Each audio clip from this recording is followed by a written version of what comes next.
Movies on video cassette. Welcome to Strange Glow Video. Guys, I'm eating junk and watching rubbish.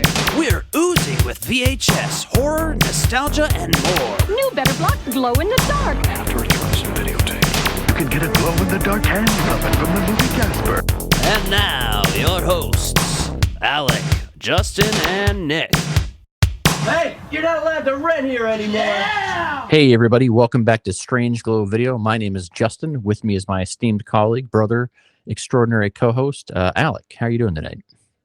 Hello, I'm there's nothing in this. The bit doesn't really work. Me just sucking on an empty straw, but you get the point. I got a Twisters cup. We're talking Twisters. This is a movie that dates back all the way to the beginning of our podcast. Yes, it does, man. We've got some history with this. So yeah, I got the score today. It came in the mail. The vinyl score is a good collector's item. So yeah, that's what I've got. You got the cup. What I will say about this before we talk about the movie itself is the merchandising seems to be slim. Like, I think it's Lee Jeans or whatever has like it's a Wrangler is like posting targeted marketing, basically saying, hey, if you like this, here's looks inspired by the film. From like jean jackets and flannel and other kinds of stuff. So I thought that was interesting, but there's not a lot else out there. Like the fact that they're not selling officially licensed Not My First Tornado shirt to me is mind-boggling. Like you think that should be available on the Twisters website just to go buy. That's at minimum, it should be on the Twisters website, but that shit should be at Walmart at this point, especially. And I honestly think it could be in the fall. We might see that shirt at Walmart because of how successful financially this film is being. Have you seen that? Yeah, so it hit over 80 million domestically, and they were anticipating only 50 million. Now, it didn't do as well overseas internationally, but it still hit 80 million here, which is the third largest opening of the year. This is so like pretty good. This is a true American movie that like is very politically neutral, obviously. So Yeah, it's like I've seen some bitching on the internet, a small amount, from people saying why they're not talking about climate change at all in this movie, and other people being like, climate change isn't real in response to that. And it's like, holy shit. The only piece of climate change they mention is the mom. She talks about how like the more drought and everything, but she doesn't say climate change specifically, but she implies it. So like obviously that things are tough. We should note that right? you've seen this twice already now. Yeah, so I saw opening night Thursday night. I went to the drive-in for a double feature, Twisters, followed by A Quiet Place Day 1. And then with my AMC A-list membership, I went Saturday night with some friends and saw it for the second time. And I got to say, the drive-in was a magical experience. That was great. And then the theater was amazing because the theater, has obviously a brighter picture because I was closer to the screen, better sound because I wasn't listening through a little boom box, but I had a great time for both scenarios. So unbelievable. I had a great time. I went to AMC as well using my A-list. Sponsor us, please. Yeah. I also had a great time. I got myself, as we've seen, a Twister cup. They also had popcorn buckets, but that's just a big bulky thing that I don't need to just sitting around. The design on them is the same too, so it doesn't matter. I didn't feel like I needed both or anything. The only thing that I really wish I would have gotten from AMC was if you went to the IMAX on the first 2 days of opening, and I think that was the 18th and the 19th is what they listed. I did go to the IMAX, and I didn't get anything.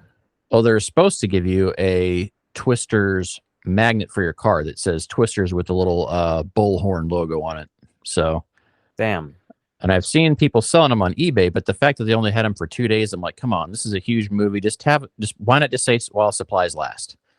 But I feel like when they do that, especially even with like Ghostbusters Frozen Empire and the pins, they were just giving out asinine amounts of those in those first couple of days or like immediately going on. So they just didn't distribute them evenly. I think they were just giving them out and people could take what they wanted. So, well, yeah, I can say that I worked at AMC when they would offer these pins and stuff.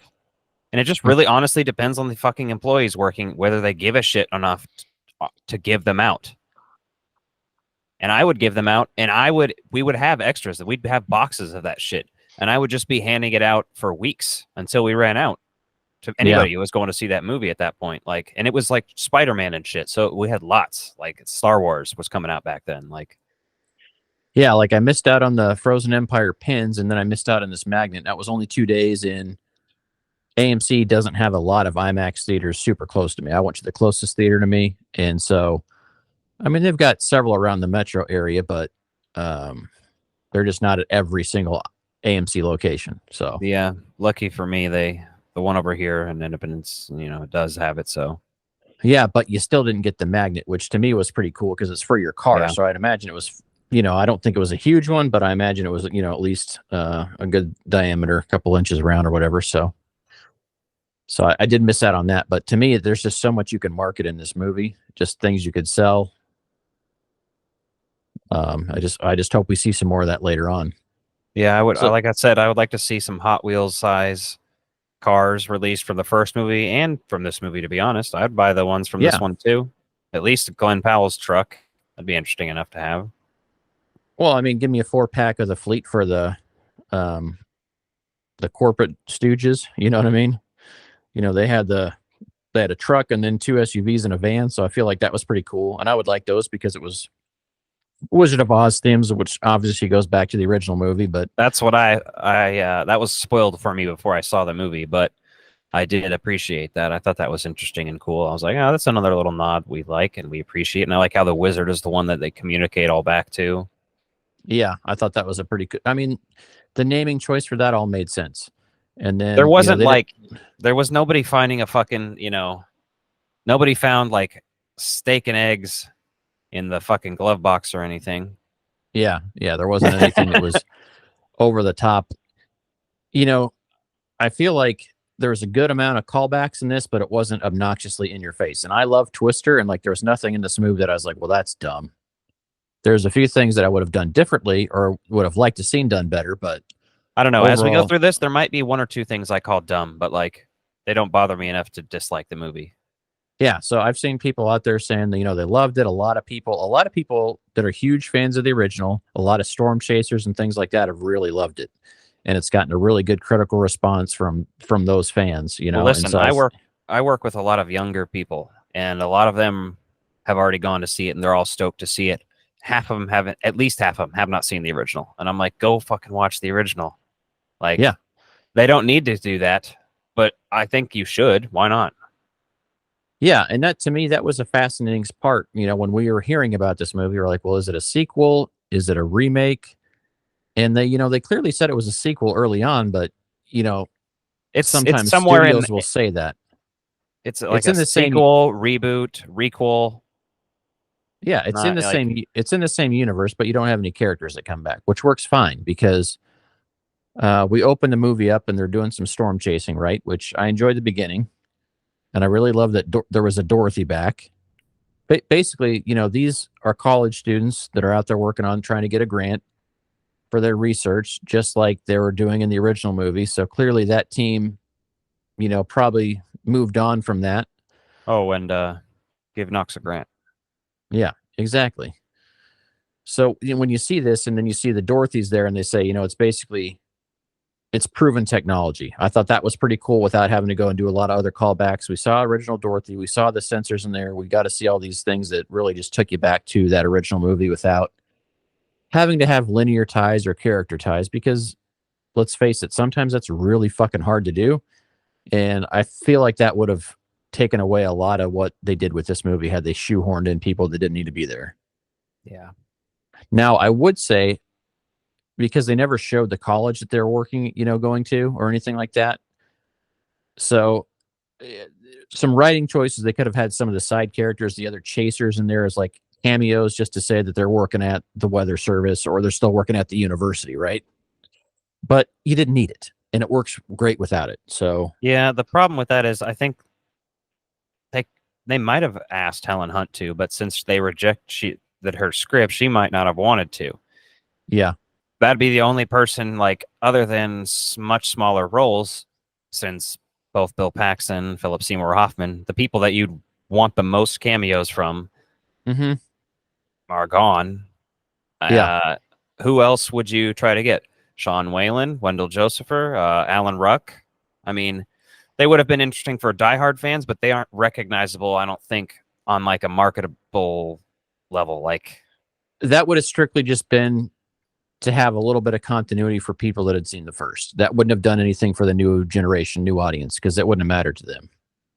Which I think was a smart choice. You know, the Dorothy there, for people that had seen the original, they could say, oh, okay, I recognize that. I understand why they're using that, because they're going to the same school that was referenced in the first one, right? The same university. So that all makes sense. I enjoyed that aspect of it. And then the death count in this movie was pretty fucking impressive. I'm not going to lie. Really? I couldn't remember other than the beginning. So many deaths. There's a good number of deaths in this, right? Bill Paxton's son dies. Yeah, he's one of the characters that's in it. Yeah, he does a cameo for it. So James I thought Paxton. that was cool to see that he came in and did it. And he, you know, they don't make a big deal out of it because I don't think he's. By the way, heavy spoilers on this review. I don't know if we've said that already, but we're going to go into detail starting probably now. Yeah, we're going to break it all down, obviously. So if you haven't seen it yet, go see it. If you want to know about it before you see it, well, stick around. I don't care either way. Just know that we're going to spoil everything we can about this movie. So I remember we debated back in the day, similar to YHS somehow. They also talked about what would a Twister sequel even be like before they announced it. Mm-hmm. That was something we did early on, like the first year. And I remember we talked about it essentially being like Jaws the Revenge. Jonas comes back as a ghost in Oklahoma. And possesses a tornado and wreaks havoc. Yeah. And then since the Ghostbusters are in Oklahoma, you can kind of do a tie-in there. And yeah, we got real fucking weird with it just because, hey, it's fun. Yeah. But go back and check that out if you haven't seen that episode, and let us know how different it was than how we are now. I'll try to put some links to our other Twister stuff in the description of this, because we also have the Twister Hop full-length music video, and then we have our coverage of the 25th anniversary and Wakita of Twister. There's a couple different videos on it, so yeah, I'm pretty excited to go down to Oklahoma again and like check out a lot of these film locations from the new movie. So want to see some of those in person. Yeah, that'd be cool. Because I think almost all this movie was shot in Oklahoma, because I know they did pickup shots around, you know, they shot a lot of this last summer, and then they did some pickup shots through even the winter time.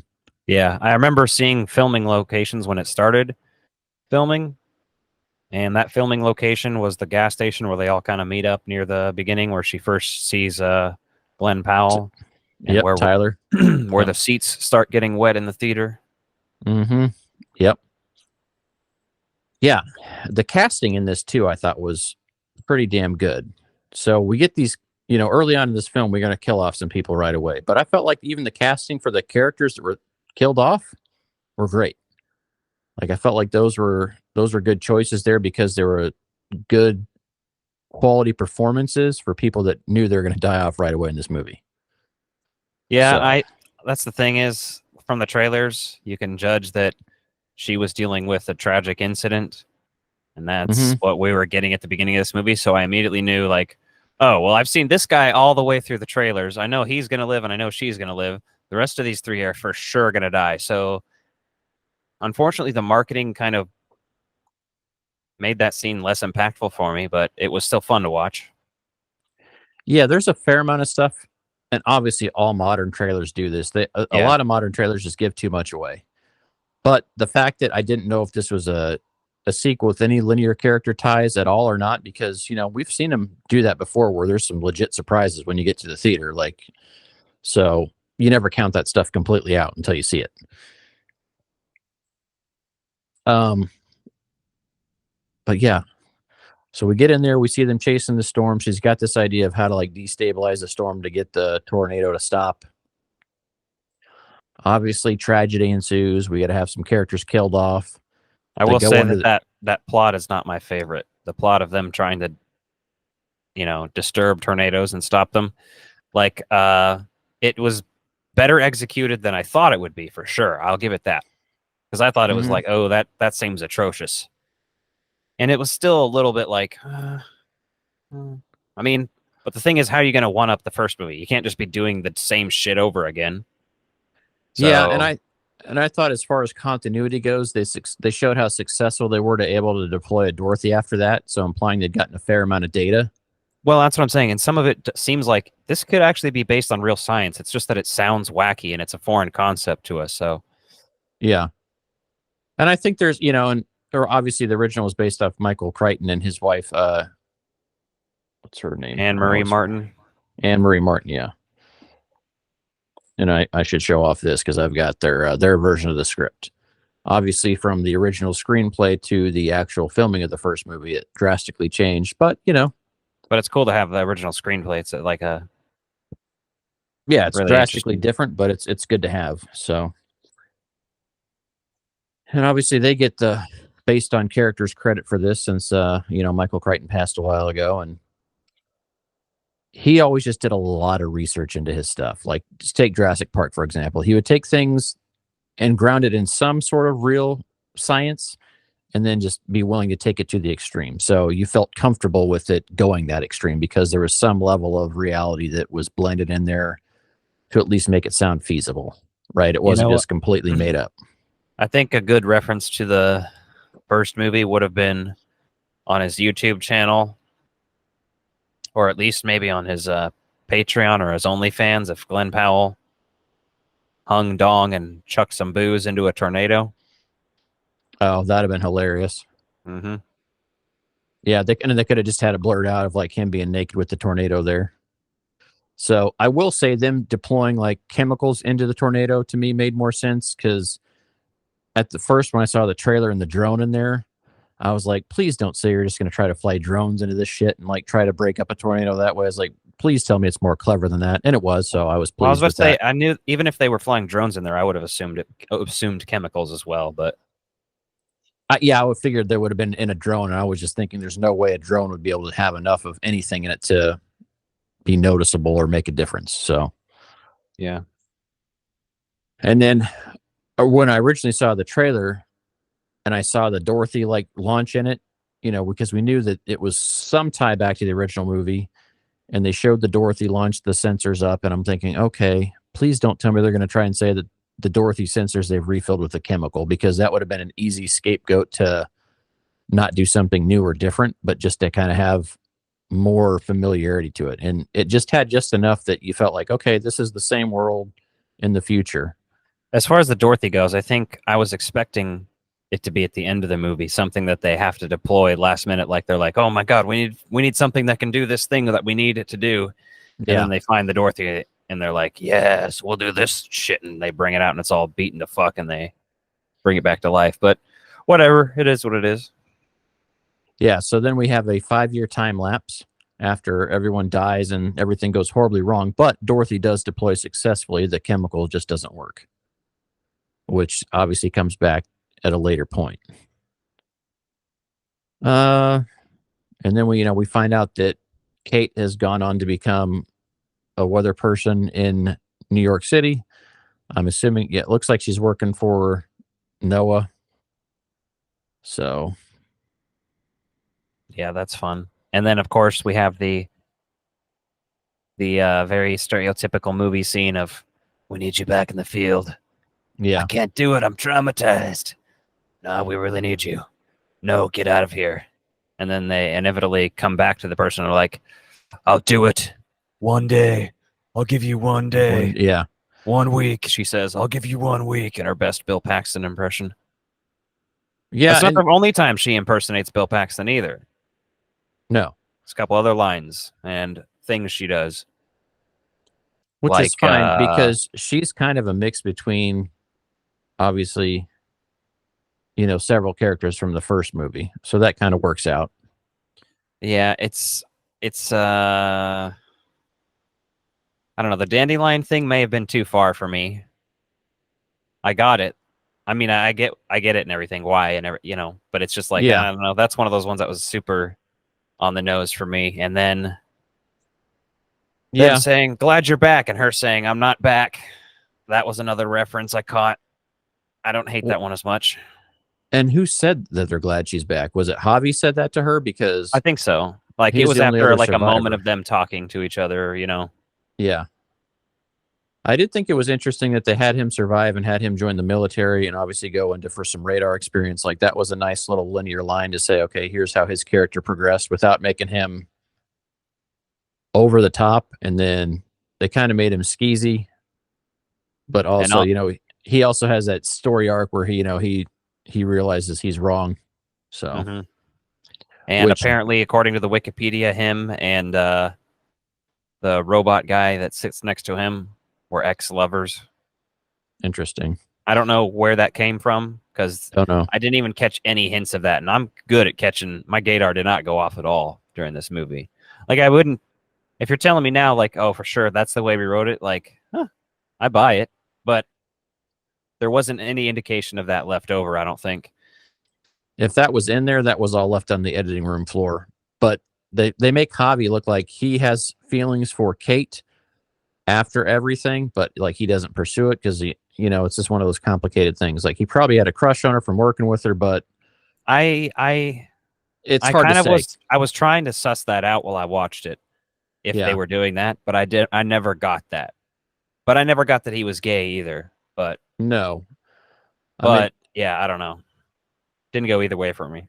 Yeah, and that's not to say that, Javi may not just like who he likes, right? That could be a whole other thing, but it just didn't end up in the final film, which I don't think really changes anything. But Javi, he was just trying. He was trying, like any of us would, to be a sandwich, the meat between Glenn Powell and Daisy Edgar Jones.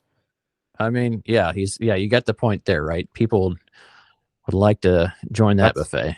That's a handsome man. I don't normally like the rugged, manly types, but Glenn Powell is something special there. After he's an interest. Top Gun and this, it's like, all right. He's got this certain like level of charisma to him that doesn't come across as obnoxiously cocky, like confident but not over the top cocky, which I think works well for him. I think he only learned how to be a fucking movie star from Tom Cruise, and now he's unstoppable. Yeah, I think you're right. He is a true movie star. When you watch him in this movie, you're like, there are times he said some cringy shit. I can't remember what it was now because he's so charismatic when he's doing it. There are a few moments where you're just laughing, where they're like when he shows up and he's like awkwardly trying to flirt with her, and she's like, just like too smart for him, essentially. Yes. I thought and I liked how they didn't force their love story throughout the entire movie. They kind of made it a thing at the end where you can see there's like an interest in one another. Like clearly Kate's hurt. She doesn't want to do this. This is more realistic than anything. Yeah. Yeah. And I think that was the beauty of it, was they didn't like try to force it. There wasn't anything like over the top. And then finally at the end, Javi's like, go get her, and he's like proud of him. But the only thing that Javi does in this movie is where he's basically like, there's a point in time where I would have done anything for you, Kate. Like, and that could be implying crossing the friendship level, but also shows that they work together very closely on everything, and they lost their friends too. So take that as how you will, right? I don't think that means too much. I definitely took it platonically, but I've seen other people saying what you're saying too, that there was a sort of love triangle thing, and I don't think there was, but I also don't think there was the gayness in there, and I wish there would have been. Sure, just throw some gayness in there for me. Everybody can complain that Twister's just woke, bro. And although I will say this, that whole message of Javi, his sleazy shit, that's pretty much a leftist message. Yeah, I mean, I know that this movie tries to take neutral ground, which is interesting because the soundtrack is mostly country. You're in Oklahoma, like rural middle America. And yet I feel like this movie did a good job of appealing to a wide audience. Like, that's what I'm saying. This is a great American movie for the summer. Like, everybody in America can go see this. There's no message in there, right? They don't talk about climate change specifically. They acknowledge that things are changing for Kathy's farm, right? And so you're like, okay, so Kathy is obviously Kate's mom, and she's basically saying, oh, things are hard, because of drought or whatever else, and the cost of seed and everything. But we got to talk about her reveal, because it's total bullshit. Yeah. She goes home and she's standing in the kitchen and she goes, oh, hey, Mom. And Mom's off screen. It's not like she walks on screen and she says, oh, hey, Mom. And then it's like, a normal introduction. It's like a hey, Mom. And then they intentionally don't show you who it is. And then the camera changes angles and you see a fucking silhouette in the dark emerge from the shadows. And it's just some fucking woman. and you're like, okay. Well, and I Who's think that was. this? I felt like that was a little bit trolling. I felt like they were wanting you to think like there's a chance that could be Helen Hunt, And that's fine, but like, and that's the I only reason I see that whole reveal being that way. But after seeing it twice, I'm just like, yeah, that was odd that they had her come out of the dark and the shadows like that in her own house. it was So super fucking weird to me. That's the weirdest moment of the movie. yeah, because the second time I watched it, I was like, oh, so it seems like they're trying to make you think like, is this somebody from the first movie we know? That's the only reason they delayed that intro the way they did. And that only works on the first viewing. Like the second viewing, you're like, okay, that's just Well, a weird because edit. also early, no, I don't think that's it. I think there's more to this because earlier on in the movie, he asks her, Glenn Powell's character, he asks her what her last name is or something, and she just tells him Kate. Like she does not, she avoids the last name entirely on purpose. Mm-hmm. So it also leads into the like, ooh, what's your last name? And then her mom thing, and you're like, all right. Now, see All right. that I see where you're coming from, but when I watched it the first time, I didn't think that. I just thought that she didn't want to be naming her name because obviously, if college students died trying to get a grant in a tornado, that would have been all over the fucking news, and that she didn't want like him to know that that's who she was immediately. That's how I interpreted that. But you have a valid point too, because that does play that line through, that sews that thread through to the mom reveal that you're like, oh, so she's just nobody. Yeah. And you're like, okay, and that's fine too. Well, right. I didn't need her to be like, my name's Kate Skywalker at the end or anything, you know, but Yeah. Kate Palpatine. And now, young Skywalker, you will die. somehow Jonas has returned.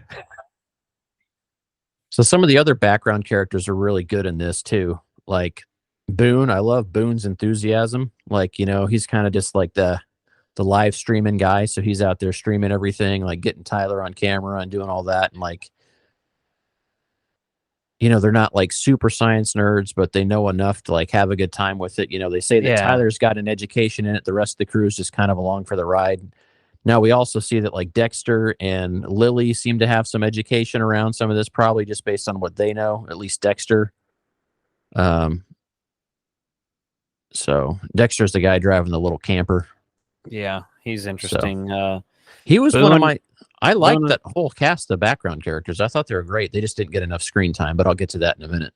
Yeah, I was gonna say they didn't have enough going on for sure, but yeah, the one guy I can't remember his full name. I think his first name's Angel, but he was in Nope, Mm-hmm. and unfortunately, I think his character, I wanted so much more from it because you see him in the trailers, and that's just exactly how he is. He's just always whooping and hollering, and that's kind of the extent of his character. Which I wish there was. They were like, look, he's kind of like Dusty, but there wasn't any depth like there was with Dusty.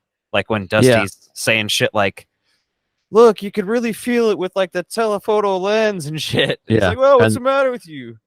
The suck zone, like, you know, all that stuff. Yeah, I get what Yeah. you're saying. But that's Boone was played by Brandon Perea. Oh, that's So- what it is. Not Angel. Yeah, That's what he might. Is he named Angel in that movie? I'm not sure. I'd have to look at his individual page. But yeah, I thought he was great. Now they have used him a little bit more in the marketing, you know, like if you've noticed on our Instagram page, like since we follow Twister's movie or whatever, they keep sending like advertisements. And so he's in a lot of those advertisements with Glenn Powell. So you see Tyler and Boone doing a lot of the advertising, like they're running a real YouTube channel, which is pretty cool. I like that. I thought that was pretty clever. It kind of gave me a modern take on it. Just seemed to understand modern culture, right? Where there's people that are like live streaming and content creation. I thought they did that without making it like disrespectful to content creators, you know, or making them look like they're dumb or ignorant or anything like that. I thought they did a good job of like making these enthusiastic people that are like successful. So I thought that was pretty cool. It's funny that you say that because it goes both ways. There's completely amateur people on YouTube doing it, and there's completely professionals like actual, genuine, awesome meteorologists. There's that guy. The most popular one right now, I think, is Ryan Hall. I think is his name. I don't know if you've seen his stuff, but he has like a whole fucking weather setup, and he communicates with a bunch of storm chasers from his like he streams at home, and he has a chase vehicle. It's like a bunch of crazy stuff, but it's very interesting because Into the Storm, that movie that came out a few years ago, has like the main plot is about a documentary filmmaker. Okay. but there's also a kid filming for a high school graduation, and then some shit goes awry, and he just keeps filming. Oh, So okay, yeah. and then you also have a few rednecks that are like filming for YouTube and the internet and shit, and they get easily killed off. And it's funny because you were saying how it makes it look like they're not all morons. Like that movie definitely is like, fuck you, you're all morons. Yeah. No, but I thought the other thing that this did well with the background characters, because they had real storm chasers come in with their vehicles and stuff, and a lot of them appeared in the movie at that chasing scene, and they just showed a good variety of the type of modern storm chasers, right? Like you said, professionals all the way down to the amateurs that are just there for the adrenaline thrill of it. And, they call that the Tyler effect in the movie at one point when they're all in the way and like potentially going to hurt themselves. No, this is fucked up because we have to talk about this. I'm sitting there watching this movie going, I'm kind of thinking about buying a car in the next couple of weeks. I need to make sure I can chase a tornado with it. Yeah. Like, I wish I had a lot more money because I would just casually chase tornadoes in my fucking free time and film it for YouTube. Yeah. I could easily do that. It'd be super fun. That's fucked up, but I think I could do that. I mean, it would be a hell of a time. And we grew up in Tornado Alley, right? We've always been around this type of weather. So it's not like it's something not new to us, right? And so I think there's a comfort level that's also can provide some complacency, but it also makes it thrilling and exciting. So I would love to do some storm chasing too. Yeah. So as we go through this movie, right, we get this big introduction of Tyler, and like we see him selling T-shirts and shit. And he's basically like a celebrity in storm chasing, right? Because he just does wacky shit. He's not afraid to go right into a tornado. His truck will like rig down right into the dirt, to kind of be right into the thick of it. Which is also a thing that happens in Into the Storm as well. But again, that's modern storm chasing, so I think it's kind of part of it. Yeah, that's based on a lot of the reality shows you've seen on like whether that's Nat Geo or that's the Weather Channel. Like a lot of the real storm chasers have things that are like this. There's obviously unrealistic things throughout this movie, but it's implied that they basically just have bulletproof glass or non-breakable glass on his vehicle because nothing breaks in the storms or the hail or anything. So, and obviously, if you're going to try to sit through a tornado, that would be very important because as we saw in the original Twister, like you break that window out, someone gets impaled. So, but yeah, so we had three people die at the beginning of the movie here, and then we had not three, we had two more die a little bit later on. They get sucked right into the tornado, and then in the pool we have another death there, and then we see several other deaths kind of in the town of people getting sucked away. So there's a good 9 to 10 deaths in this movie that just like people getting sucked away into tornadoes. So, in the first movie, we really only had the two. That's kind of your villains. Villains? No, Joe's dad is not a villain, Justin. Jesus. Oh, I forget he dies too. I just meant that's what opens the movie. So there's 3 deaths in the original. Yeah, I forgot about his. 3 on screen, yeah. I think then what is the other? Jonas and his driver. Yep. There's no other on-screen deaths, huh? Looks like they're going to intercept. Yeah. Dr. Miller, looks like they turned here. Do it. So the other character that's working with Javi, his name is Scott. So I think you said he's the guy that was cast as Superman. This is his next big role. He was the projectionist in Pearl as well. Okay. So he comes across as he's very by the book, doesn't have any emotional ties to anybody. Yeah, he's very robotic. Yeah, and you call him the robot, but at that point when he's basically talking about getting the data and Javi wants to go help because his conscience is kicking in, Scott is just like, no, we're fucking doing a job. Doesn't care about the people, and he flat out says that. And so you're like, okay. So I got vibes that he was loosely inspired by Jonas from the first, just from how he looked and how he presented himself, just kind of very by the book and kind of an asshole. Mm-hmm. And so you're like, okay. And then obviously we see Javi's big character arc where he decides, that he's not doing the right thing by selling all this data to help people get the real estate purchased. And I thought they did an interesting job of that with the characters, with Tyler and Kate trying to figure out who's who. They both thought the other was completely different based on information they didn't understand about each other. Now they teed that up so there's no way you could fucking miss it. And that was one of my criticisms of it. Like they basically fucking spoon fed it to you like you are a baby. Like, here's the airplane. And to me, that was a little over the top. Yeah, the exposition in this movie at times was a little like, give me a little more, less talking about it, just visualize it here. Mm-hmm. You can tell me what you're trying to tell me, but by showing it with other things. I don't know. Yeah. I thought it was creepy how Glenn Powell showed up at her house. Oh, at her mom's house? Yeah, that Yeah. was a little... That was funny. And her mom was like, no, he's staying because he's hot, basically. That's the joke anyway. Yeah, I mean, that dynamic was fascinating too, because obviously there's no mention of dad, which doesn't really matter. Obviously, mom's a strong, independent type, which kind of helps us understand why Kate is the way she is. Why she is the way she is. But they kind of spelled it out too much, right? And they didn't recreate the whole Aunt Meg scene because it was much more intimate with 3 people there. But I felt like some of that scene in that movie, like where they're there learning about each other and starting to respect each other and understand each other, I felt like I really would have liked to know more about Tyler's crew then. I felt like we were missing like getting to know them there. Yeah, I did like the expectations being subverted. The only issue with that again was the marketing spoiled it, but I could tell what the movie was trying to do. When you watch it, you're thinking, okay, we're sort of on the side of these more corporate people now. And then you're seeing the wild and out of control buttheads, and they're your kind of antagonists. But then we have that sort of switch. Like the lines start to get blurred, and then you see that, oh no, Javi's kind of a dick, and Tyler is not so much of a dick. And then she's like, maybe I want Tyler's dick.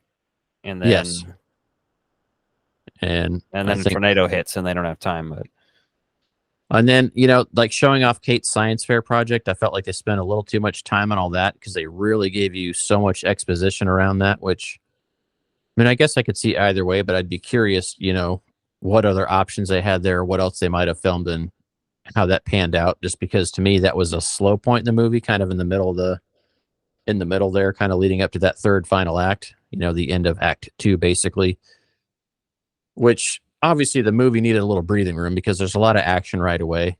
We see them getting right into tornadoes immediately. We see Tyler shooting the rockets off. And at first you're like, why the fuck are they shooting rockets off? And it makes Tyler look like a fucking asshole. But then they realize like, oh, they need to be able to shoot the rockets of the chemical off. And you're like, okay. So that kind of like ties that, storyline together and makes that make more sense. So it's a usable thing at the end of the movie. I think it was an interesting point to illustrate how ridiculous he is and on YouTube and stuff. Like, it was like, they're not doing this for any scientific research at this point. They're just doing it for entertainment for people. I would literally, if this was a real YouTube channel, you don't think I'd watch some guy shoot fireworks into a tornado? I don't really I hate fireworks, but I would fucking watch that. Well, yeah, if there's a tornado going on, it's going to be loud enough. You're not going to worry about my pissing off my dogs or scaring kids or messing with anybody with PTSD or anything like that. So, yeah, like sounds like a train going off. Sure, shoot some fireworks off. I do like how Javi, kind of came back to his senses kind of at the end there and really kind of, kicked Scott out of the car and ditched him. Yeah, I do. But on one hand, it's like they're like, we need to get there and help. And then they do this twice in the movie where they get there and they just yell at people to do what they're already doing. Which like these people, they're aware that there's a tornado, most of them. Everybody's already running and they're just going, no, run this way, standing in their way and shit. Like, I don't know. It just doesn't work for me, that kind of aspect of it. But small gripe. the first time they did it, I wasn't as bothered by it. You know, they're yelling at everyone, okay, because they're at the rodeo, they're watching that, and then they're like, get all this out, and they're like, well, how come no one knew that this was coming? And I'm like, well, I mean, think about how many people in the Midwest do that, right? How many times does it look like the storm's going to hit and then it just misses you? All the time around here, right? Oh, radar looks like it's going to do this, and it fizzles out or goes a different, just goes north or south. So I could see why that worked well in the movie. But, I've seen like actual meteorologists like talk about, like they would have gotten earlier alert or that stuff. And I'm like, maybe. I mean, sometimes a storm forms right over you. So, but when they're yelling at everyone to get out of there and the people are getting in their cars and driving off, and then, we had a couple people get sucked out of the pool. Oh, yeah, because we had the assholes from the hotel get killed, the man and the woman. And the man was James Paxton. Yep. So he gets sucked off into the middle of nowhere. Oh, man, I want to get sucked off in the middle of nowhere. Yeah. You know what I'm saying? Yeah. Well, the suck zone. You'll have to find a Twisters themed glory hole called the Suck Zone. So, this ain't my first glory holio. Oh my God, that's the shirt of the year right there. So, the thing about this, like the first Twister is so much about them trying to deploy Dorothy, right? And it's painful because you feel so much for the characters and the shit they go through to try to like launch all these, right? And they keep failing and they keep failing, and it's perseverance. Also, I'd argue that the first movie is more about the love story than Dorothy itself. Mm-hmm. It is, but I mean, like Dorothy is their child, and they have to come back and like Fucking reconnect in order for Dorothy. Bitch. Yeah, in order for their child to feel loved and connected, like they had to have mom and dad get back together in that. Fine. In this movie, though, we see Dorothy launch successfully immediately. Doesn't Helen Hunt like look like Nicolas Cage in Long Legs now? That's mean, but I mean, I've seen some similarities being posted on the internet. So I actually have not seen that comparison. Okay, now she doesn't look as bad as I thought. Okay, one of these pictures is really bad, but that's just maybe. Well, and the fucking paparazzi goes, man, they post the worst picture they can take of you. And I'm like, if you saw me when I get out of the bed in the morning. I'm looking at a selfie this bitch took in a car. That one's wacky. Oh. But the rest, like there's a New York Post image. It looks fine. It's just, you can tell like her upper forehead looks stretched. I feel bad now, but like I was picturing in my head literally Nicolas Cage from fucking Long Legs and thinking, oh, there she is. Yeah, well, I think that kind of makes you a little bit of an asshole, but that's nothing new, so that's fine. I mean, it's not like a severe thing against you, so that's fine. Yeah. And then obviously when Tyler gets trapped later on, Tyler survives through the pool. They go into the pool and they say, oh, that was all Kate. They kind of have that trauma there together where they grow, but they also help that mom and the daughter there, like showing them that they care about the people and they're there for the people first and foremost. Which again, I could care less for that whole part of the movie. Well, they put too much of that into it, I think, right? Because we were already getting that. Like, I didn't need you to spell out every little thing for me exactly. Yeah. But like I said, there's not a lot I would change about this. I don't think much needed to be done. There's just things that could have been done better or done a little different that would have made it a little more enjoyable overall. And then, we see them realize, the other thing they deploy successfully really easy is the radar scheme. So they get that 3D scan, the 3D radar scan that they're looking for. And that's what we think they're doing at first, is just trying to scan the tornado before they decide she's going to disrupt it again too. So yeah, and so once that happens successfully, you're like, okay, so what are they going to do with that data? Like, where's this going? Because to me, that felt way too early in the movie if that was the plot. And so I'm like, I could see why they're doing that the way they were. And no issues there with it, right? It was just kind of like a head scratcher. Like, okay, so they successfully deploy this, but they get that data from Javi so they can redo the model. And that's basically how they find the solution to the final act. Cool. And then they go out and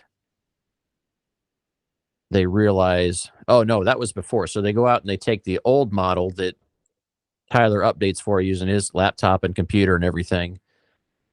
And her and Tyler go do this thing where they go right out into the tornado, which to me was kind of drug out a little bit. You know, they kind of make it this whole long scene. Like I said, that just felt like it was a little too long when I would have loved to have known what everyone else is doing or getting to know those other characters. Not the worst thing, but in a story that's not a love story in the way the original is, it just seemed like they're focusing on these characters to grow this relationship. And they spent so much time setting that up just to kind of have it barely pay off at the end. And you're like, I mean, it's fine. We're just looking at it critically right now. So I'm just talking about, you know, where it's kind of landing with me as I think about it, you know, having seen it twice. Yeah. But they go out there and they see that it doesn't work, but they get through that tornado together, but they're able to go out there and actually launch it in the tornado. So no big deal. The one thing that I did think was pretty bold was the ending, as far as just having Kate go off and do that on her own. Like just having her be like, fuck it, I'm going to do this. I did like that choice where they didn't make it her and Tyler having to team up and work together. It was different enough from the original where she was able to go be successful with her idea, her experiment, even though she was using his truck. I did like that, how that played out. And I liked how Javi kind of came in and was able to help rescue Tyler when he was trapped under that piece. And, you know, he was like, just go, you know, go save yourself. And he's like willing to give up, you know. I thought all that worked well, just as far as seeing his emotional growth as a character, and not even necessarily growth. We just see who he really is, right? Because he's a YouTube personality. So obviously we see the personality side of him, but we see this movie, he doesn't change who he is from the beginning to the end. What we see is the real Tyler versus the reality star. And so to me, that's the real, his character arc is just learning about who he actually is. Kate's pretty much kind of like the same through that as well, where she's just learning to cope with trauma at this, and yeah. That's her character development in this movie. So yeah, her character development is getting through her trauma, getting over it, and, you know, learning to trust a little bit. And then it doesn't say that she's not like open to love or dating or anything, but she does have that little flashback where she wakes up in New York and is expecting her deceased boyfriend to be there. And, you know, she kind of is disappointed in that, which I thought that was a weird choice myself too, looking back on that one, where like he's there and he just disappears. I'm like, okay. It just felt like a weird edit. Yeah. I don't know. And then obviously, you know, we get to go see the storm stopping, and then we see Tyler helping Lily out and like saving her from flying away. Okay, cool. But what we don't talk about is Kate basically stealing Joe's look for a lot of this movie. A couple of the big scenes, you know, she's wearing the coveralls and the white t-shirt and everything else. Now, that being said, she also changes outfits quite a bit over the course of the week here just to kind of break it up a little bit. So that works. But clearly, like, that's the influence on the styling there, is that, okay, yeah, she's directly influenced by Joe. And I think that's one of the more obvious callbacks in there that's kind of just throughout the entire movie. I mean, they also have a movie theater scene, destruction scene, which is obviously a callback to the drive-in scene. Yeah, and I couldn't tell if they were playing Frankenstein or Bride of Frankenstein or what that was, but yeah, the Monster Fest at that movie theater. I thought that was awesome. That it was a monster movie fest. Yeah, you know, Universal Warner Bros. Picture, so they use the Universal monsters because they've got the rights to it. So yeah. Overall, though, and then kind of at the end where, you know, they just kind of show that like things are still going on, but, you know, kind of here's where they are. Here's how they want to propose that. And I did appreciate the fact that they said that, yeah, people are going to try to blame this on something else until they can prove it again, you know, because that's just how science works, right? People want to find an easier explanation for it. So until you can kind of prove it again and again, they kind of leave that open there. So, but I enjoyed the movie quite a bit. I do have a few other thoughts as far as what did you think of the score, not the soundtrack, but the score itself? I did not jump out as anything in particularly crazy to me. That missed the adventure. There is no adventurous spirit like there was in the soundtrack of the first one. And then the little motif of the really dark sounding that the fucking first one does. There's nothing like that in this one that's like iconic or sticks out to me at all. So I feel like with, you know, when you look at movie franchises, right? I think one of the things that makes some of the earlier classic franchises really stand out is the fact that they carry a theme over. Right. I don't understand that. Maybe there's rights issues, but like you got to work over it. Like, imagine you if in the would fucking just license that. imagine if when they released Temple of Doom, they just didn't have the Indiana Jones theme in the movie. Well, so Watch somebody comment and say that that's not actually in that movie, and I'd be like, holy shit. But what I'm talking about, like Star Wars, right? They have these recurring themes in there. yes, that's what Same I'm thing with talking about. same thing with like Back to the Future, right? They have these themes that recur in there that really make it feel like you're in that same universe.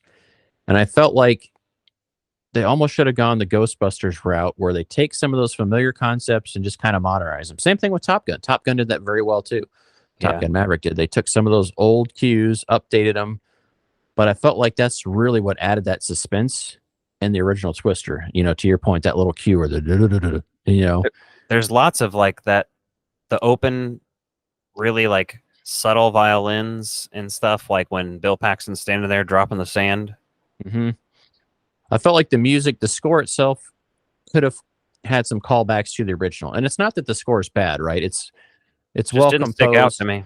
It just, to me, the emotional connection I would have gotten had they been able to reuse some of that original score, at least maybe in the climax, would have really made the emotional impact that much better for me. So I did miss that. The country music, you know, we talked a little bit offline about this earlier, but like Tyler's character, like being this guy that loves country music and would blast the country music going into this thing, feels right and feels natural. I'll let you take it away on the next piece that was missing, though. Well, I just think that that's where that should have stopped. The country music should have been exclusively like his character's thing. Mm-hmm. It worked. Him obnoxiously rolling around, blasting this while shooting fireworks and tornadoes and shit like that. It makes sense to me. Checks out. Well, and the rodeo, that's fine. Okay. So there's a few scenes in there that makes sense. And it's not that I don't hate country music. I pretty much I hate a lot of modern country music, but you know, I'm not gonna go out of my way for it. Like I just don't listen to enough of it to even like really hate it. You know, I could say that I hate it because I don't care one way or the other. Like it's not that I'm like, oh, I'm passionate about disliking it. I'm just like, eh. I mean, because modern, I'm a little passionate about disliking it. I mean, what I noticed though, because I don't listen to much country, is how much of a hip hop influence is crossing over into country with a lot more programmed drums and some of the things they're adding in there. I'm like, man, that's very interesting where that's kind of melding in from there, just from a production standpoint. Oh, it's overproduced the shit now. It's crazy. Shit sounds wild now. It's weird as hell because for a long time throughout the, you know, like 2005 in that era, they started melding with pop music. And then people started, like you said, melding it with hip hop and all pop music in general is still changing and evolving as. Yeah. I don't know. It's weird. What I noticed though was like some of that country kind of had the hip hop drum sound. Like those drum sounds didn't sound like a regular drum kit anymore. A lot of that was more electronic with, you know, heavy hitting bass and stuff that wouldn't even been like, say, an 80s electronic band using drum machines, right? There's a very specific style to a lot of hip hop drums going from the 80s, but more so currently with that current style of like overproduced electronic, you know, when you're making a beat or whatever else. And like, I really felt that in some of the songs in the movie, just having listened to the soundtrack offline too, just to kind of see. Because for me, like music's such an emotional part of the movie. So I was listening back to the soundtrack. Okay. Like hearing the songs, looking for the songs that I recognize from the movie to kind of see how those feel just on their own without the context of the picture going with it. But you had mentioned that in the original Twister, each of these cars has this like kind of like montage of perfection. Oh yeah, that with the essentially it's just a movie making magic collaboration that just works so well between visual and audio elements in a film where they start off playing The Child in Time. Dusty kicks it off and he's blaring it over the speaker and everybody's kind of reacting to it and he's whooping and hollering and then so we slowly get more music layered on top of it. The William Tell Overture plays in Preacher's car. Preacher, who by the way is Arnold from Fast Times at Ridgemont High. Well, I hope you had a hell of a piss, Arnold. and then they play the Oklahoma music on top of it when belts are singing. So they got that whole bit. Yeah, that was one thing in that movie that is just perfect because it shows like this is a group of entirely different people that all have the same purpose and same mission and same passion, but they're all very unique individuals. And I feel like this movie didn't really show that. They kind of showed the corporate side of people. We saw a little bit of the music that Javi was listening to being a little bit different, but I don't think that song made it onto the soundtrack. The soundtrack is pretty much all country start to finish. And so I thought that was weird. Like you're going to include that song, but leave that off. Just peculiar to me. Yeah. But I feel like you have to talk about the music because it's such a big part of the overall emotional storyline of this film. What about the VFX? I've seen some complaints that the scale feels off in this movie. I didn't think the scale felt off. I will say there's a few things that stood out to me as someone who lives in Tornado Alley. The sky did never kind of get that green color, right? Which, you know, when it's that's storm. It's To me- interesting you bring that up in the original. I don't know if you got the 4K yet, but apparently there's a couple scenes where it's just fucking tinted way more green than it should be. Oh, okay. Interesting. Now I don't have the 4K yet. I ordered the Amazon UK has like a really special collector's set coming out in October, and so I didn't get the US Steelbook version of it. They were sold out on Amazon when I was ready to buy it, and so I saw this version from Amazon UK that comes with some extra stuff and some production notes, a book, and it's a UK exclusive right now. So I just ordered it from Amazon UK, but you could also get it from Zavvi if you want to. But so the fact that the sky never went green was kind of an interesting thing. Like, and then it felt like there's too much sunlight in a lot of the storm scenes, or it's too dry. You know, there's scenes where like they're in a tornado, and I'm like, okay, a tornado is a weather event with precipitation, with hail, and there was a good amount of that. But there was a few times where they were literally just windshield wipers were wiping dust off the car. And like you can see the dust smear on there. And I'm like, no, that should have been rain or mud or whatever else. Because if you were really at the tornado, there would have been precipitation with it, I feel like. Not 100% guaranteed, but those are a few things that felt a little off, is that some of those cars were dry and you're missing the rain element of a thunderstorm. And the lightning seemed kind of downplayed. You know, they only really mentioned the threat of lightning early on in the movie because, right, lightning is just as dangerous as the tornado itself. I mean, get struck by lightning, it can kill you, it can start fires, it can do all kinds of other shit. So It was interesting the things they didn't focus on there, but I thought overall the effects looked good. I didn't notice anything that really like pissed me off or bothered me besides, you know, like I said, they didn't kind of have the sky go green, and they didn't need to do that every time. But kind of having at least one of those scenes like where they would have gone and shot, you know, some real storms out there, because they did, you know. I mean, you're shooting in storm season for a reason, to get those real shots.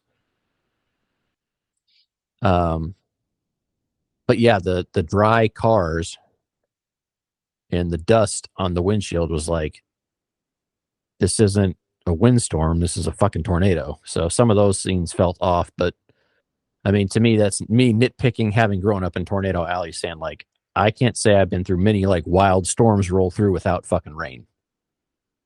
Now that said, it's very feasible that if a small thunderstorm rolls through, you can have sunlight, get a storm, and then be right back to sunlight. That happens all the time. But in the storm moments, you know, there's some things there that just seemed a little off. So yeah, not enough to make me dislike the movie, but just someone that lives in that area, you're like, okay. What did you think about the effects? Did you notice anything that pissed you off? Really? They're all right. I mean, I thought there's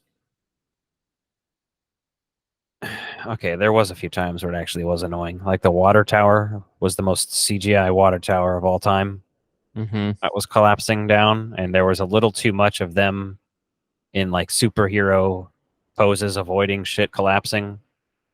Like a little bit of that, but that's just nitpicking, trying to find things I don't like about the CGI. I thought all the tornado and weather stuff looked good enough. So Well, I mean, I feel like that since it's not super in focused and doesn't need insane detail on there. I feel like it's doing storms and things like that, or I don't want to say it's not difficult, but it's easier to get that done where it looks pretty natural, right? It feels pretty authentic.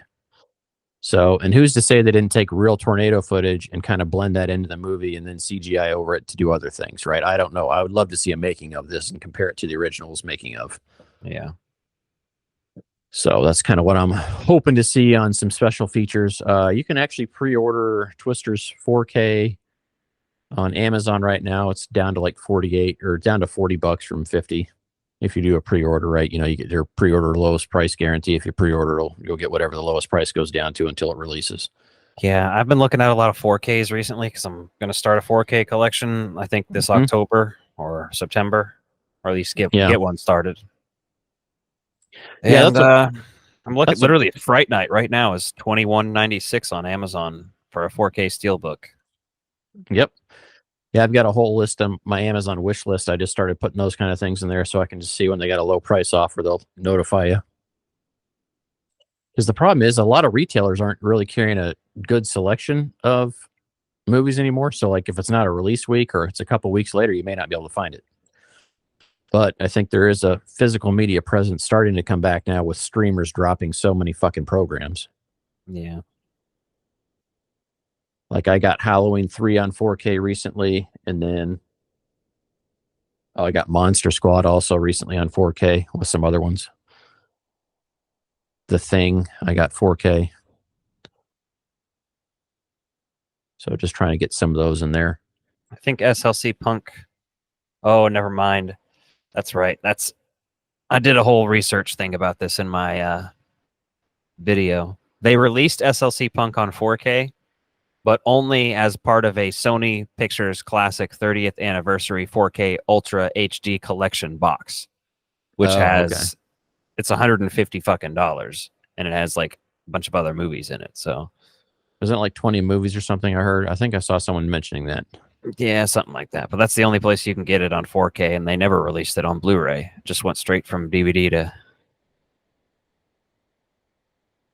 Bummer.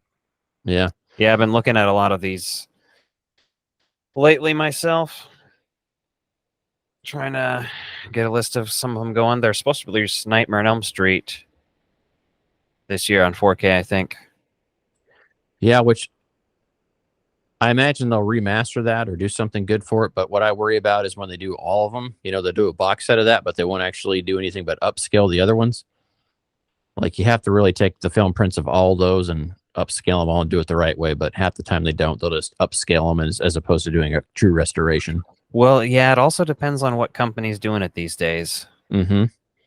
There's a lot of the boutique companies are getting their hands on lots of excellent properties now, and just like fucking like Shout Factory's obviously putting out a bunch of stuff, and there's a bunch of other ones. I can't even remember. Severin's one of them, and then Shout Factory is kind of leading the way as far as physical media. They're doing a lot of it, and then obviously there's some retailers that make sure they really have tons of options for you out there. So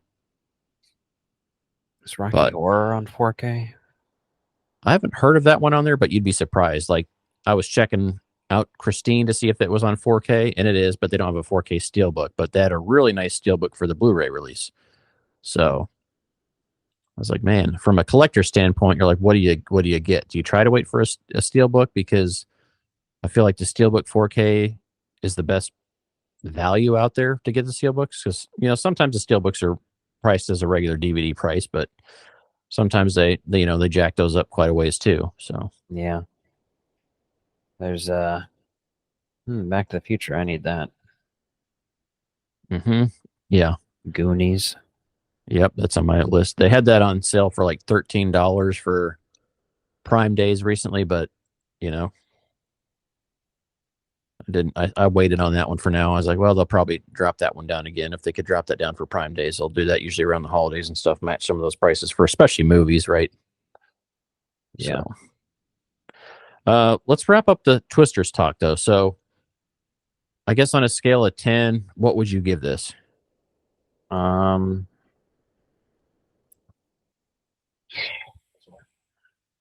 Or out of 100, like If what I'm- percent would you give it out of 100? Whatever. If I'm being generous, I would give it an 8, but maybe realistically a 7. Okay. Because that's a good review from me. Still means it's watchable. It's just not perfect. I can Yeah. sit here and while I'm watching it and laugh at some things that I probably shouldn't laugh at. Not in like a horrible way, just like that's cringe. Okay. But and then the original Twister, how would you rate that? ooh, that's a 9 out of 10 at least. Okay. Maybe 9.5, but that's probably a 9. I'd say a solid 9. Okay. I mean, that's definitely in my top 10 movies of all time, just because the number of times I've seen it and the connection I have to that movie for sure. Yeah, it's pretty solid. Yeah. So Twisters, I would give a solid 8 out of 10, and that's having seen it twice. And the thing I love about seeing a movie twice so fast when it's in theaters like that is you're able to get over that anxiety of not knowing what's going to happen next. So you can just take it in without fucking being stressed. Like me, if you got to take a bathroom break or anything else, you're always fucking paranoid you're going to miss something critical to the plot the first time. And so you're in this kind of panic mode where you're just so worried about missing something that you do miss a lot. And so the second viewing for me, obviously saw it on a brighter screen just because I was close to it. I wasn't at the drive-in, had the better sound, so I was there. So there's some dialogue things that I didn't quite catch 100% in the first screening. And then so I liked it. I left the drive-in having really enjoyed it. And then when I watched it a second time, I was like, okay, that holds up. I enjoyed that. So I'd say 8 out of 10 for sure. And then the original, I would say, yeah, it's got to be a 9 out of 10. I mean, there's some things in that aren't perfect, but there's nothing in there that bothers me about it.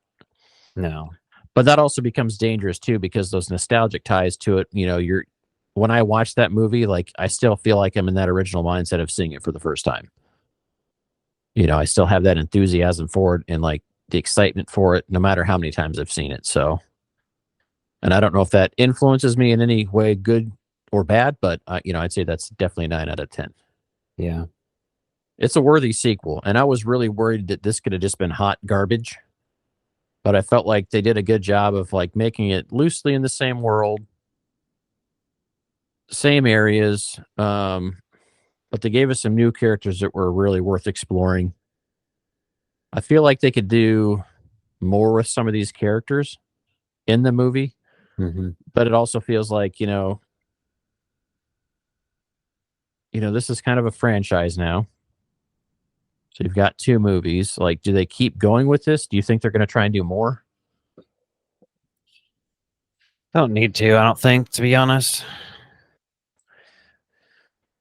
Yeah, and that's where I'm torn with it, right? Because if you do a third one, then you're risking like, what's the point? You got to have a point. And in this one, they're like, okay, we're going to try and stop the tornado or weaken it or whatever else. Yeah. And so what would you do in the third one? I can't think of anything worthwhile in there that would be interesting. No, you'd have to like do some weird shit where it's like a full-on disastrous outbreak on the scale of like a real disaster, fucked up like Roland Emmerich film. Like tornadoes are ravaging the entire United States, and we need your help at the White House to contain the shit. Like, you know what I mean? Like, what the fuck? Yeah. Now, that being said, like you could do a movie in universe and cover something else. Like, right, you could have, like hurricane research or something else, but I don't think that would dictate the Twisters title, right? Because there's plenty of storm chasers I know out there that spend their summers chasing tornadoes around, or spend this, the spring and early summer doing tornadoes, and then they move down for hurricane season, right? Because that's what they're into. Like that's what they do year round, storms. And so I feel like that would be interesting enough, but like I said, I don't think that would dictate the need for that same title. So I just don't know where they would go with this next. Now, that being said, like I enjoyed a lot of the characters in there, and I'd love to know more about those characters, but I don't think we're going to get that in a way that you'd learn more about those characters. So I don't think there's really a point right now. But, in another 20 years, they might have an idea that's actually worthwhile or feasible or something else, but I have no idea. As of right now, fingers crossed they don't just try to rush another one out because this did well. Like, take that concept and do something different with it, because there's been plenty of Storm movies and they're not all good. And I got to tell you, right? Having seen Supercell, having seen some of the other ones here recently, like some of those are okay movies. I'd rate 6 out of 10 on some of those, maybe 7 on a good day for some of them.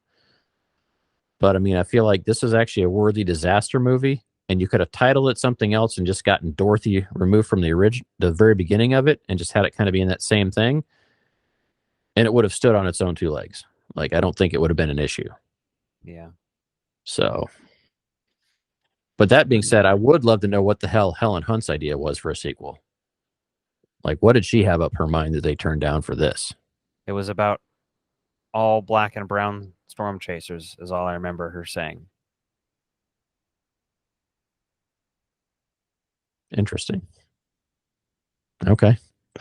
Guess I'll have to research that on my own and see if there's anything noteworthy out there besides, little excerpts of here talking about it briefly. But yeah. And who's to say that they didn't want her to come in and be the mom, and then, she just was like, nah, fuck you guys. I have no idea what happened in the background of that. There could be some drama back there. There could be nothing. Who cares? Right. Either way, I had a lot of fun watching this movie, and I feel like for me, like, this is a worthy movie to add to thunderstorm season, right? Twisters is a classic. I always turn that on at the beginning of thunderstorm season. Like, once we start getting storms rolling in, I'm like, okay, we got some storms tonight. I'm going to watch Twister. And I feel like this is just another option in that catalog there. And it's better than a lot of other ones, right? I would rewatch this over Supercell any day of the week. Into the Storm, like you said, is kind of interesting. I would still put Twisters over that. I think there's a lot more rewatchability to this than some of these other ones. I think Into the Storm is closer to how I would rate this one. But I definitely, I don't know. That's probably a 6 or a 5 on that scale, because it's like none of the characters are really like, these are great characters. They're all kind of boring characters. I'm just there for the tornadoes and the scenarios. Yeah, and I think that's what Twisters has going for it. Glenn That's Powell and Desi Edgar Jones. Yeah, that's really what they did right with this movie. Is they had some star power that, like, weren't so over the top obnoxious. Like, Kate's character is great throughout this. She's pretty even keeled. She has a great performance in there, and Glenn Powell is over the top, but we also see him subdue himself quite a bit to kind of see who he really is as this character. So I'm excited to get this on 4K Blu-ray and watch it at home, though, and check it out some more and put that in the repertoire. Yeah. I don't think I'll see it at the theater again. Just, I've seen it twice now. I think I'll just give it a little breathing room to go back and check it out later, but that's kind of where I'm at with it. Yeah. It was all right. Yeah, I'm not going to say it's the best movie ever. Obviously, very rarely do sequels live up to the original or outdo them in any way, shape, or form, but this was a worthy installment or a worthy adventure to watch. Had fun with it. I'm looking forward to watching it again. Now, granted, I will still never watch it as much as the original. If I watch the original, though, there'll be times where like, I'll watch the next one. Yeah.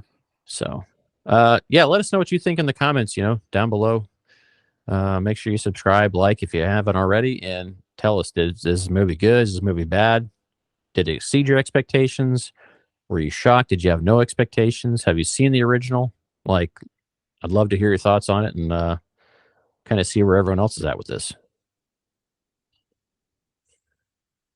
So I guess we'll wrap this thing up, and we'll see you back here soon. Next week, we should be covering Deadpool and Wolverine, because that's the next summer blockbuster coming out. So we'll see how quickly that knocks Twisters down at the box office. But I think there's a fair amount of people that don't give a fuck about Marvel movies either. So we'll see. All right. We'll catch you next week. Good night. Later.